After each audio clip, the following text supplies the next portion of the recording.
We pride ourselves on doing everything on our own. Mm-hmm. And then we wonder why there's such an increase in postpartum depression. Yep. How was that for you? The 4th trimester was tough. I was just a ball of emotions. I don't know how many times I could, count on my hand how many times I cried in a day. And it was just through exhaustion, sometimes joy, but it was like everything was just bubbling up. And I did have a hard time taking the help. If we're looking at the reality is you're going through the 9 months of growing this baby, you're growing this human inside of you, and you're still doing the same things, and it's this full monotony. Mm-hmm. I don't think people talk about that enough. Oh, yeah. So what advice do you have for women who are looking maybe to start their families, and what can they prepare? I think, Hey loves, do me a quick favor and hit the subscribe or follow button wherever you are tuning into this. It helps grow the show more than you know. Thank you so much again and enjoy. Kanika, so you are the host of a brilliant podcast, and I feel like you are the hostess of a lot of these panels that come together yes, in New York. I saw that you had Chelsea Clinton on your podcast. Congratulations. Thank you. So take me through your evolution. Sure. And how did you arrive at, being the spokesperson for Momsense? Oh my gosh, thanks. And, all things motherhood. Obviously, you're a mama of 3. Mm-hmm. So take us through that journey. Yes. I feel like I've always been this nurturing spirit, very maternal, mother hen, smothering type. I have a younger sister. So I always knew I wanted to be a mom. My sister Monica is 7 years younger, and I feel like I manifested her because my parents were very happy with just one kid. They had just immigrated to the U.S. I was born in India, and I was 1.5. And so they were just trying to survive. And I kept saying, I need a sister, I need a sibling, and I just wouldn't let up. And so lo and behold, when I was 7, she arrived, and yeah, it was so beautiful. I remember going to the hospital to meet her and was just really excited to change diapers and go shopping for all the baby stuff with Mummy. And I knew how to take a bottle and test it on my wrist and feed her. And I know you're right away. I know. Yeah, very maternal. You've taken care of your brothers, and it's something that I was meant to do this work. I always kind of knew that. Oh my goodness. And motherhood didn't end my career. It catalyzed a new one. Mm-hmm. So I'll take it back. It began when I was, I did my master's in broadcast journalism and knew I wanted to be an anchor. Oh, watching my gosh. Connie Chung and Barbara Walters and Oprah, I was like, this is my thing. Be a household name, be on TV, and tell the most compelling stories through the interview format. And so I followed that path of journalism and worked at CNN. Oh, no and way. That was, it was wonderful. It took me full circle because I was with CNN International and was posted in India. Oh, wow. Yes, in my 20s. Wow. And so I love that I was back in Bombay, my birthplace, but had a completely different vantage point having grown up here. Yeah. And I still, I speak the language, can read and write Hindi. And so it was nice to be able to get back in touch with my roots and connect with people, but I was still doing all my broadcasts in English. Wow. And I covered stories like the 26/11 terror attacks. Yeah. That was a few months into the job.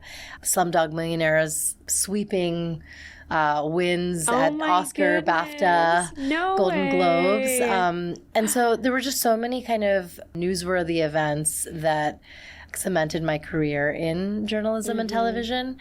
And then I moved back to the States. I worked at a global Indian network as head of programming. Oh, wow. And which network? ZTV. Okay. Yes. Yeah. And it was great. I feel like it was a nice kind of training ground. But after a while, I realized I want to stay ahead of the curve, and I need to be in this digital realm now.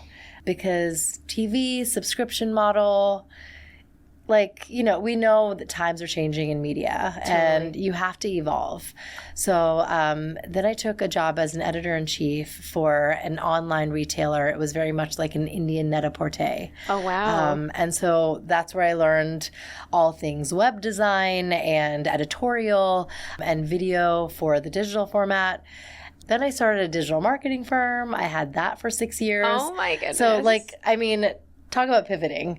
But we are the queen of reinvention here on the show. Yes, you have to. And I think it's kind of channeling all the different facets to who you are and where your strengths are. Mm-hmm. And so whether it was, you know, scripting or production or writing, it was like I can kind of meld it into a career. Mm-hmm. And then finally, I had my 3 kids. And it was in one full swoop. I had them in 18 months. So the twins. Yes. You had 3 in 18 months? Yeah. Oh, I still have to like stop and process that at times. Wow. But yeah. And you know what? I went through some hurdles before I got there. So my husband Sunil and I were married for 4 years. And again, this like control freak type A, ready to be a mom, new wife, I was totally heartbroken by every miscarriage. And I had an ectopic pregnancy, and I diagnosed it myself, actually. A friend of mine who was doing her fellowship as an OB, we were in regular touch, and I told her how my HCG levels were low, and I had this like sharp pain in my shoulder. And when I went in for just routine, it's like you're peeing on a stick and you're doing your blood work. It wasn't even anything. It was just a few weeks into my pregnancy. She told me, like, you know, if they're that low and you're getting these referral pains, it could be an ectopic. And I was like, what is that? And she said, well, it means that your fetus is growing in one of your fallopian tubes. Your uterus is empty, but there are nerve endings connecting your uterus to your left shoulder, much like when we can diagnose like a heart attack. Mm-hmm. And so, wow. Yeah, I went in, told the RNs, and I was like, I'm having an ectopic. And they were like, sweetie, you probably just slept on it funny. And, you know, are you working out? Muscle spasms, excuse me. Oh my gosh. And I just was like, no, I'm pretty sure it's this. I literally ran down the hall and found this OB that was seeing me and said, I need to do an ultrasound now. And she was like, you're only like 6-7 weeks along. Like, you know, it's way too early, but okay, fine. And lo and behold, my uterus was empty on the sonogram. What? So yeah, I'm glad that I trusted my gut then, and that was really the impetus for Momsense. I was like, we have this built-in sixth sense, this intuition that like nobody can question. We just know. Mm-hmm. And that's what told me like something's awry. But a year to the day, I got the news that I was back in an ultrasound room, and you know, we're having twins. Oh my goodness. Yeah, it was 2 heartbeats, and it was like, oh my goodness, this is happening. And then when they were 9 months, I found out I was pregnant with my 3rd. Wow. So yeah, it was like a 9 journey. months. Yes. Oh my. They couldn't even sit up. They were still being swaddled, and I was like, we're doing this again? We're like, oh my God. This soon? Wow. Yeah. Okay, so I have so many questions and kind of ways and where we want to go here, but I feel like what's coming up is, you know, I really wanted to double click on you advocating for yourself, because a lot of times we're so gaslit as women when we go to the doctors and the hospitals, and we're like, no, but and of course it doesn't make it any better, because now we actually have the info at our fingertips. Right. We have Google, we can search, and we become really good researchers. Yes. We read the reviews, we read several different articles, and Brave Table fam, you know, if you're coming here, you know you're going to be curious about other ways of doing things. And so for you to really just have this mom sense, this gut intuition, and just being told, no, that's not it. No, that's not it. What then made you really stand up for yourself, because I know a lot of people would say, oh, right, well, maybe, well, they're the ones wearing the white coat. Yeah, you know, true. maybe I am delusional. Right. Yeah, I think you feel it in your body, this like sensation in your body that's like, no. You know, you just want to like shout it out, like, no. Yeah, I just like, because what would have happened if you did listen to them? Yeah, if I listened to them and said, yep, you're right, we'll wait till the 12 week, and I would have had to get surgery. I would have had to have that fallopian tube removed, and it's fatal. There's, many women who don't make it because of an ectopic surgery. So, the gut instinct saved my life, and I'm glad that I felt empowered by the knowledge that I did have from my friend Juhi. If she's listening. She helped me through it. Yes. She was like, you know, I don't want to scare you, but my HCG level should have been like in the hundreds, and it was like 12, 48. Like it was like abnormally low. And I'm glad that I noted them down too from every appointment. And so when I told her about my shoulder pain, which it's like the universe just looks out for you. I don't know why I was complaining to my friend about that, but I had to tell her, I was like, I have this weird like feeling in my shoulder. And she put 2 and 2 together. And with that knowledge, I just felt like, this is it. It was like midnight, and I was scouring through the internet of what is an ectopic, what are the symptoms. And that's when I said, I have to advocate for myself. And I remember my husband was like, do you want me to come into the appointment with you? And I was like, no, I've got this. Like something in me was like, I'm getting the ultrasound. And I told the nurses, I was like, I will wait in this waiting room all day. Wow. Like, don't even mess with me. And I saw my doctor exiting another room, and I like chased her down the hall. And I was like, Dr. Rudick, I need this ultrasound today. And she didn't have the best bedside manner. I'm so glad I found an OB who did, because she like gave me an eye roll and was like, it's like way too soon to be doing this. And I just thought, wow, I need to know. I have these symptoms. I need to know. You have to really push. You have to push. And especially when you're feeling such a strong gut instinct, and your intuition is like, it's radiating. Exactly. And I feel like just coming from even our backgrounds of, doctors always knows best. Right. You always listen to what they have to say. And yes, in many ways they are, and they have the best intentions. And a lot of times it has set us up for failures where, especially for women's health, and I know that Brave Table Fam, you've heard of several of our episodes where we kind of go into these nuances of when we're really gaslit by the medical system. And so, wow. Okay. And on the bright side, so you caught this, and now you're 18 months in. Yep. 3 babies. Yeah. Wild. I know. For the moms with newborns, if you remember the tree where you hang your bottles to dry, I had purple and blue and white, and I had diapers of all different sizes. It was like a literal shit show. It was my gosh. Okay, how much support did you then call in? Have? I can only imagine. Oh my gosh. Was it around the clock? How did you even sleep? I mean, I was fortunate to have like an army. Yeah. My husband took 3 months off paternity leave. Wow.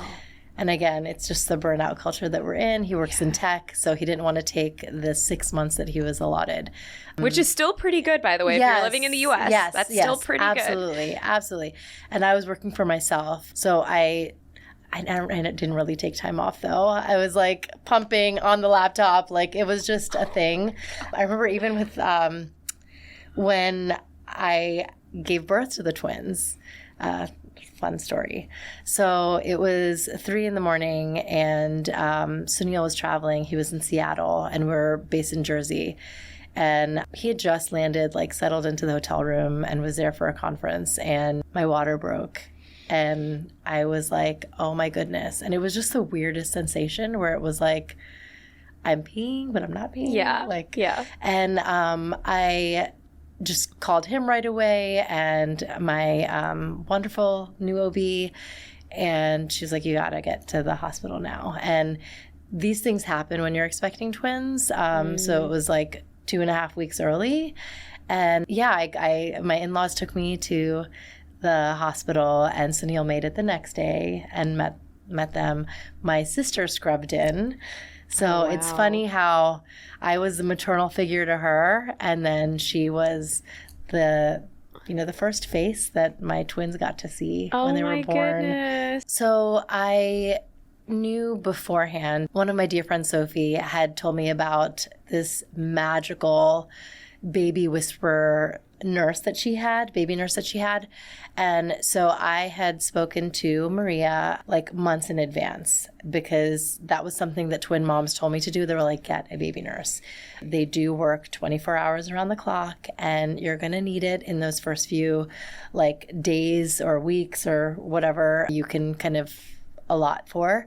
And she taught me everything. Oh my goodness. She was like, this is how you swaddle. This is how you do the 5 S's, the shushing and the swaying and it's just, you go into this like enclave of like, there's so many books and resources and so many, experts. Yeah. And I'm like, how am I going to absorb all this? And I'm like, I have 2 watermelons growing in me. Like, I don't have the energy. And so she was just the one lifeline that I was like, I'm going to just trust. She knows exactly what to do with these newborns. We did have a NICU experience with the twins, and she even had the wherewithal where my son Krish was discharged a few days earlier than Suhana. Oh, wow. And Maria had already started. So she said, you can write my name and, give me that like permission to go in your place, to sit with her, feed her. And they had the small little bottles that she had to drink from. She's like, I'll do skin to skin. And she did that for one entire night. So Hannah was discharged the next day. Wow. It was incredible because I had to be nursing Krish and I couldn't be in 2 places at once. Right. So that was my first kind of foray into like, take the help. It takes a village. Yes. Yeah. Yes. And then I had a nanny who stayed with us during the day. She was from Nepal, and she was very sing-songy, and and we spoke Hindi in the home, and it was just, she would call Krish her Raja Sarkar, which is like king government. And like, it was like the biggest compliment you could give this like, little boy. Cherub. Yeah. Right. And Sohana was her Rani or Bitiya Rani, darling queen. And it was amazing to have her. And then I also had a night nurse who came for just a few months in the beginning. Yeah. And Aishanti as well, she would come at 10. We were on like a very strict schedule. Mm-hmm. So I would have I nursed all 3 of my kids for a year. And I was tandem feeding. The twins. Oh my goodness. So it was pumping. They got a little bit of everything. Me, pumped milk, right. Got it hip all. formula. Yeah, all of it. Yeah. So I would nurse them, and she would do like a dream feed at that time, and then put them both down. They slept together in a crib side by side, and their heads would touch. It was adorable. Oh my goodness. And then I would be in my room and like a ninja at around like the 2 o'clock, 3 o'clock hour when they were hungry again. She would knock on my door and bring me one baby. And then she'd feed the other one at the same time. Wow. And then we'd do that again at 6 a.m. And then it was back to like into the day. But that allowed me to get sleep from, it was like 11 to 3 and like 3:30 to 6. Yeah. Well, and I want to kind of bring it to the forefront though, because what's your take on the fourth trimester? And, you know, a lot of times in the Western world, we're so individualistic that we don't take the help. We pride on ourselves on doing everything on our own. And then we wonder why there's such an increase in postpartum depression, postpartum rage, anxiety, postpartum anxiety, even just other fears that then manifest in other diseases later on in life. And then you kind of are faced with the, you know, versus the traditional Asian cultures where you have the sitting in period. The Koreans have their own, the Japanese have their own. Oh my God, they get so taken care of. Yeah, and even the women who help support and mother the new moms. And, you know, with all the ghee and all of the foods and all of the panjiris and everything, right? And so how is that for you? And what have you seen just even in general from, you know, this take East versus West philosophy on the fourth trimester? Yes. The fourth trimester was tough. I was just a ball of emotions. I feel like, I don't know how many times I could, you know, count on my hand how many times I cried in a day. And it was just through exhaustion, sometimes joy, but it was like everything was just bubbling up. And I did have a hard time taking the help. I know we spoke about that on your episode. We did. Because it's so hard to take the help. Yes. And I've got this attitude. Yeah. And did you have guilt though? That, if somebody's taking care of my child. Yes. Yeah, I did. What does that actually mean about me? Right. Yeah. Why can't I? And then even just like the, you know, my mom-in-law would cook for me, and I had another auntie making me these panjiri and laddus and all this stuff. I felt like indebted. It's like everybody's doing all this stuff for me, and I can't really hold it together. But I feel like there's a few different resources I tapped into to get out of it. One was a hotline that my pediatrician gave me. Oh, wow. It was a postpartum depression hotline. And even though I wasn't formally diagnosed, I feel like we all have, you know, you can call it baby blues, whatever you want to call it. We are going through a transition. And it's real. Yes. It's real AF. Yes, exactly. So I just wanted to vent and cry and like talk about my like endless day that would bleed into nighttime to a listening ear. And I remember this really lovely British woman, Pat, I kept track of her hours. And she was like, I'd work around 4 to 6 and I was like, I'm calling you. So I would talk to her like multiple times during the week, which was so helpful because I feel like she understood that I was in this phase of life, and it was so important that it's like this wasn't just a suicide hotline or any old hotline. It was like for those who are in this postpartum and like maternity space. Because I feel like a lot of times we glorify, especially on social. Yeah. It's so, and you know, fam, this is the Brave Table. We're going to just air it all out. Go there, yes. And I think that, you know, it's so glorified that we should be happy. Right. That this is what I wanted. At least this is what you wanted, and this is this is what you signed up for. Yep. And wow, we should be so happy, and so many people don't get that opportunity, right? Right. And at the same time, it is exhausting. Mm-hmm. And if we're looking at the reality is you're going through the 9 months of growing this baby, you're growing this human inside of you, and you're still doing the same things. Yep. You're maybe still going to work, you're still with your friends, you know, social, butterfly livelihood, and all of the parties that come in between. And then you enter this portal. Yeah. After having and things are never the child. Same. Yeah. And it's this full monotony. Mm-hmm. I don't think people talk about that enough. Oh, yeah. I mean, rinse, repeat every day. And it's rinse, repeat every single day. I feel like that was the hardest for me because it's like, wait, you mean I can't go out to the city and just go walk around? Right. Just walk and be around other humans? Yes. I can't do that? Oh, because I have to be back to nurse, and I have to pump. I was pumping like every 90 minutes. I don't know if you were doing the same. I mean, your boobs turn to stone. And so like you're like, even if you're out, I felt like, it was such a treat to go to Target, and it's like, I need new face wash. Can I like, and I would go, and then like an alarm clock, it's like, fuck, I'm leaking. And it was, sorry. But yeah, I'm with you. It was just this kind of cycle. You're in this spin cycle, and it's like that for many, many months. Many months. Mm-hmm. Don't let anybody fool you. It's the joys, right? And it's also the reality that I don't think you're just not prepared for. Mm-hmm.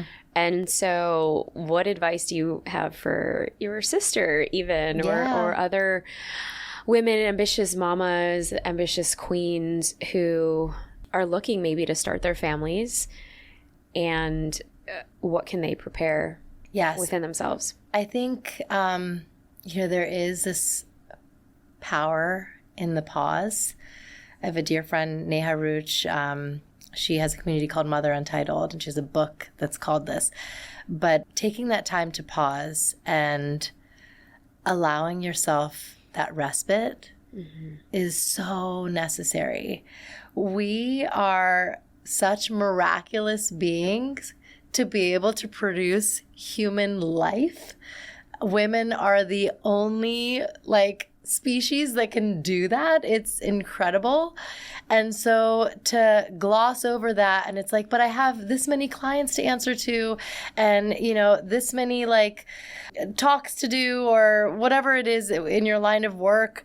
I feel like you can get so tripped up by wanting to overachieve in every other arena. You have overachieved if you're taking care of this human life, and you need to be able to fill your cup in order to pour into others. And if you don't, then you're constantly starved. So kind of prepare yourself for that this is a blip in time. 6 months feels like a long time when you're in it. But now looking back, I have 7-year-old twins and a 5-year-old.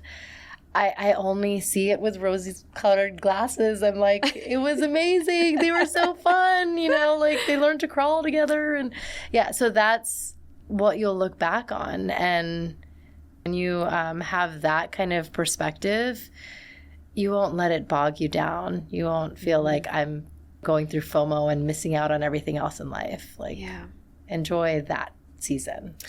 Well, and also it's what I'm also hearing is that person on the hotline, that was really that was really a big support to just allow yourself to release and vent and allow that pressure cooker to kind of tap open. Yes, because I had so many girlfriends in that same phase, but even I'm respectful of others' energy. And I didn't want to have to vent about the same shit over and over to my 5 mom friends on my WhatsApp thread, and I'm all about talking on the phone, but I didn't want it to be about that all the time with my friends. And so having this outlet, and could be a therapist, you could do your virtual sessions. I just loved the hotline at that point. I found a wonderful therapist after that because it was so specialized. And it was free. It's free. It's free. Take the resources. Yeah. My gosh. Okay, so now you have 2 7-year-olds, a 5-year-old. Yeah. I saw that you recently performed for the new restaurant here in New York. Bungalow. Yes. Oh my gosh, I've been wanting to try it. Oh my gosh, we'll go together. Oh. Well, so take us through that, because I think I saw your daughter actually performed as well. Yes. Has dance been a part of this shared tradition that you're now passing down to her? It is. Yeah, and it's such a specific form of dance. She's taken to kuchipudi, which is what my sister and I both learned. Is that more South Indian? Yes. Okay. Yes. I was the only Punjabi girl, and my sister too, in class. And there's a story behind this. My mom was the director and vice principal of a school called the India School in Bethesda, Maryland, which still exists, and she did this for 35 years. And when she had teachers sign up, I was 5 years old at the time. There was a Kathak teacher and a Bharatanatyam teacher and Bollywood and Kuchipudi. And everyone was like scrambling to sign up for the more mainstream. And the Kuchipudi teacher had just moved, and she was just a light. Oh my goodness. So well-spoken and articulate and poised. And she didn't have any girls in her class. And so my mom said, my daughter will be your first student. So I started Kuchipudi, and it hails from Andhra Pradesh, very similar to Bharatanatyam, but it's more theatrical because it's dance dramas. So when you're acting out Baby Krishna, you are singing along to the song, and you're looking all mischievous with the makhan and everything. Or when you're Draupadi, you are acting out her rage and her shock. And it's just like there's full-on crying on stage at times. It's the most emotive form of dance. Of Indian classical dance, I would say. It's one of the more emotive forms. And so I trained in that for 15 years. Wow. And and it was just so wonderful. I feel like it's just shaped who I am because I like storytelling. And to be able to do that on stage without words was another kind of outlet. And so my daughter Sohana has seen performances of me and Monica, and she kind of unequivocally said on her own, I need to learn what Mama learned. I want to learn Kuchipudi. I was like, okay. So I found a teacher in New Jersey, and she's been taking classes, and she loves it. Wow. So it just comes full circle.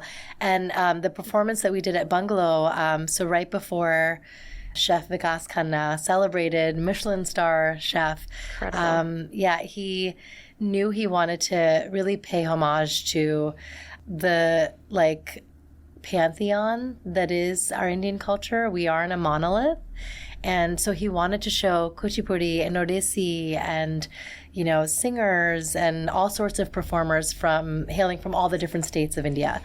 And we had just filmed our podcast. So he's on that Total Momsense. Oh, he is? Yes. Oh, yes. my gosh. I haven't released the episode yet. Okay. But it's called Maa Ki Rasoi to Michelin Star, which is from my mother's kitchen to Michelin Star. And so he speaks about how, it was through his mother and grandmother that he learned cooking in the first place. No way. And we got to chit-chatting, and I told him about how Sohana and I are, taking classes together. I'm training again.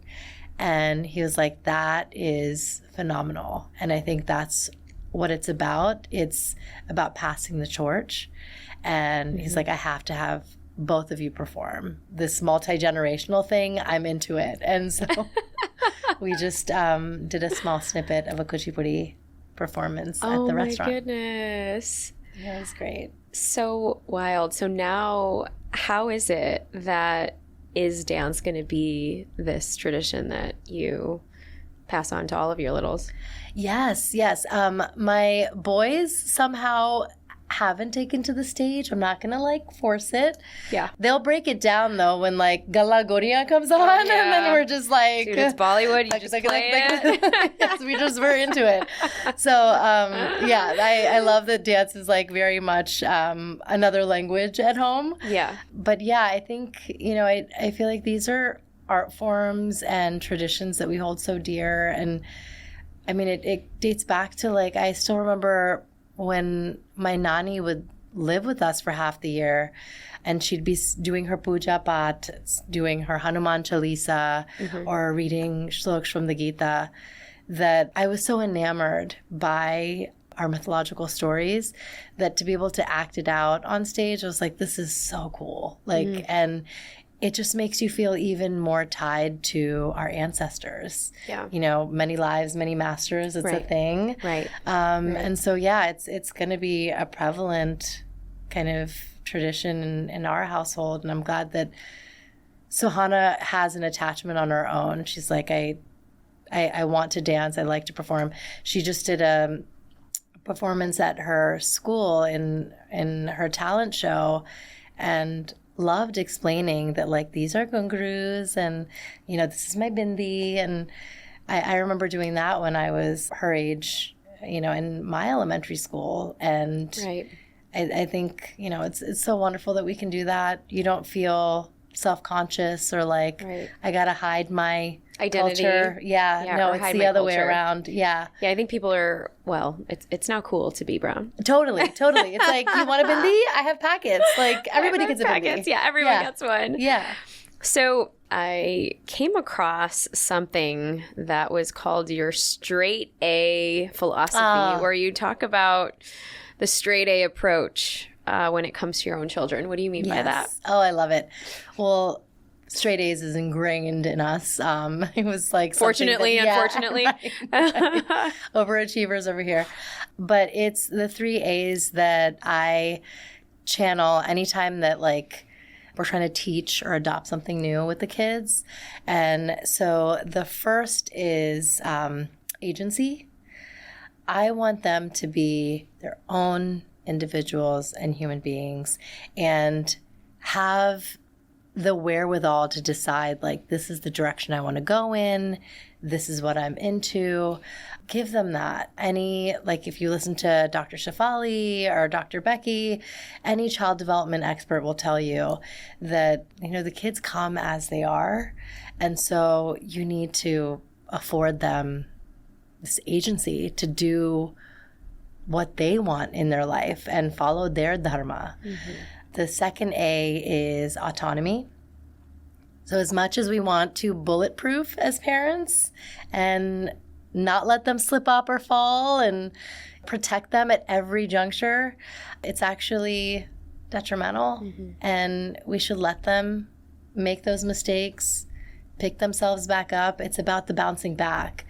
They won't learn how to tap into their resilience muscle if you pad everything and make it all peachy. Right. So no room for helicopter parenting. No. Yeah.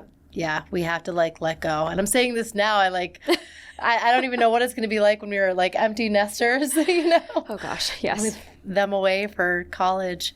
But yeah, allow them to spread their wings and just be and do things on their own. And this is, like, just a practical point is with homework. So in their school, the teachers say, don't help them with their homework. The idea is not to, like, okay, we're, you know, going through this concept together and I'm going to teach you. And the kids actually have been introduced, they're first graders, to, like, algebraic equations already. Yeah. But it's easy. It's like x + 1 = 10. Like, what's x? Like, it's things that they can kind of easily solve. Right. And, you know, the type A kid in me wants to be like, oh my God, I can help you, you know, and if they have any kind of trouble. And their teachers are like, nope, what we're really trying to, like, imbibe here is the fact that they come home, they know that they have a page assigned in their Beast Academy book, right, and they are going to take it out of their book bag and do it and put it back in their book bag and not forget it at home and turn it in. Like, that's autonomy. Right. We don't want to handhold through that because then they're going to rely on you to help them at every step. And it's like, nope, this whole thing, like, right, you can do this on your own. Well, because then when they get into college or trying to find their first job, right, they're going to say, okay, Mom. Yes. Yeah. Can you talk to the person? Can you write the letter? Oh my gosh. Can you call them? Right. Yeah. Yeah, I have a friend who worked in HR at Disney, and she said, I can't tell you how many Gen Z parents have called to negotiate their kid applicant salaries. It's like, no, like, hard pass, you know, not getting the job if your parent's doing that for you. So we have to, like, make sure we don't do that. So agency, autonomy. Yep. And then the last one is advocacy. And that's and that's just to allow them to be persuasive in their own right. They know what they believe in. They know what they want to stand up for. Yeah. So let them advocate for themselves. And it could be, Mama, I need more screen time. I need 20 more minutes because I was finishing this thing, you know. My kids actually like to do like drawing tutorials with YouTube. Oh, cool. So they watch like how to draw Pikachu. They're so into Pokemon. Oh, no way. And their Pikachus are like legit. Like it's how like to draw Pikachu. my goodness. Yes. Okay. On like it'll be like a I'm going to get my kids hooked on this. Yes, Okay. yes. You can just Google it on YouTube Okay. Kids, but it's like artists breaking it down, how they sketch every little thing. And if they advocate and say, we were working on something, I want to finish this, I need 20 more minutes of screen time, like, have it. I'm with you. So I think that's important too, for allow them to take a stand. Yeah. Because then they're just going to be like parroting everything we say to do, and we don't want that. Yeah, and I feel like it also gives them this, it builds their self-confidence. Yes. Too. Yes. And I mean, we can have a full tangent on, you know, how the workforce is if you're hiring Gen Zers right now. I think you already gave us a snippet, Yeah. but that could be another episode, because I think that, yeah, this AAA autonomy, agency, and advocacy, that's what really is going to set them apart from the AI that's already here. Exactly. Right? So I know we don't have much time, but I wanted to round us out by spilling the chai. It's our final segment. Love that it's chai. Yes, of course. Indian food or your mom's cooking? So Indian takeout food or your mom's cooking? Oh my God. Mommy's cooking. Okay. Always. Yes. Are you one to make everything from scratch or order out, or a mix? It's a mix. Like, if it's in a box, then I'll make it. You know? I love that. Yeah. It's like in between. I love it. Do you have a favorite meal time or traditional food that you have with your kids? Oh, wow. Okay.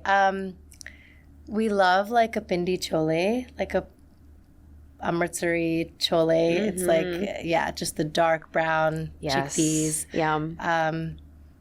Bhaturas we don't eat too much, but the kids do love it. Like that I will order in. I mean, how could you not? could you- It's yeah. fried. It's Yes. fried, delicious goodness, and all of those Doughy. seed oils. Yes. Yes. that are not good for us, but Exactly. oh well. What does it mean to be brave? To trust your intuition. And I, call this our mom sense, our dad sense, auntie sense, grandma sense, whatever it is. But to truly believe that your gut instinct is steering you on the right path and following it. And one word that describes this season of life. Legacy. There's a quote that I came across that said that legacy isn't what you leave behind when you're gone. It's all the souls that you touch while you're here. And I think it's so true to my core. I love connecting. And I think that we are leaving our legacy and imprint in every single relationship and connection we make. I love that so much. Where can we get a hold of all things Kanika and your podcast? Thank you, Neeta. You can follow me on Instagram at Kanika Chaddha Gupta. My podcast is That's Total Momsense. So all my episodes are on YouTube, Spotify, Apple, that's totalmomsense.com, and on LinkedIn, Kanika Chaddha Gupta. Thank you so much for dropping in with us today. Oh my goodness. Until next time on the Brave Table. All right, welcome back to the other side. Okay, immediately, if you've fallen in love with Kanika, go ahead, follow her at Kanika Chaddha Gupta. That is Kanika Chaddha Gupta, KanikachaddaGupta, and listen to her show. Go ahead and download it. It is That's Total Momsense. And go ahead and share this with a friend, a family member, a bestie. You know, we're all trying to be just a little bit more brave. So if this inspired you in any way, go ahead and share your thoughts on the Brave Table. Tag us at the Brave Table, or you can follow me at Neeta Bhushan and tag myself and Kanika. What was your favorite part? What did you learn more about yourself in your momming, in your motherhood, and maybe this sparks some juice in your communities, in your relationships.